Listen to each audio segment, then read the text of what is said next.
ಅಮ್ಮ ಯಾವಾಗ್ಲೂ ಅಡ್ಗೆ ಮಾಡುತ್ತೆ, ನಾ ಯಾವಾಗ್ಲೂ ಪಾತ್ರೆ ತೊಳಿಬೇಕು. ಎಷ್ಟೊತ್ ಪಾತ್ರೆ ತೊಳ್ಕೊಂಡ್ ನೀರಲ್ಲಿ ಆಟ ಆಡ್ತಿದ್ಯಾ? ಬೇಗ ಬೇಗ ಮುಗ್ಸು.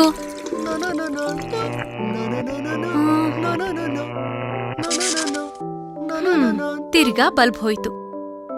ಹೌದಾ ಅಮ್ಮ? ಓ ಓ, ಯಾವಾಗ್ಲೂ ಹಿಂಗೆ ಆಗತ್ತೆ. ಇವ್ರು ಬೇಗ ಬಲ್ಬ್ ಚೇಂಜ್ ಮಾಡು ಪುಟ್ಟ.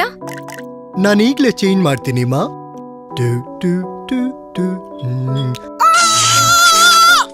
ಅಯ್ಯೋ ಪುಟ್ಟ, ಶಾಕ್ ಹೊಡೆದು ಪ್ರಜ್ಞೆ ಕಳ್ಕೊಂಡ್ ಬಿಟ್ಟಿಯಲ್ಲೋ, ಕೈಯೆಲ್ಲ ಸುಟ್ಟೋಗಿದೆ. ವಿದ್ಯುತ್ ಸ್ವಿಚ್ಗಳು ಹಾಗೂ ಉಪಕರಣಗಳನ್ನು ಒದ್ದೆ ಕೈಗಳಿಂದ ಮುಟ್ಟಬೇಡಿ. ನೆನಪಿರಲಿ, ಯಾವುದೇ ವಿದ್ಯುತ್ ಅಪಾಯ ಸಂಭವಿಸಿದಲ್ಲಿ ತಕ್ಷಣವೇ ಮೇನ್ ಸ್ವಿಚ್ ಆಫ್ ಮಾಡಲು ಮರೆಯಬೇಡಿ.